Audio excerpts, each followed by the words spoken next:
Hello, in this video I want to show you how to adjust controls for your Oppo Eno Air 2 Pro.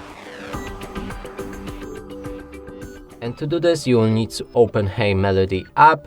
Now go for earbuds control. You can check our previous video on how to set up these earbuds with Hey Melody app on your smartphone or iPhone.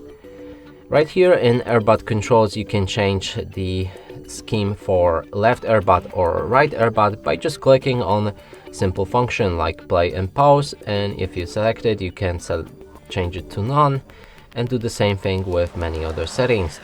You can also learn how to use touch and hold and how long how to use different settings for long touch and hold.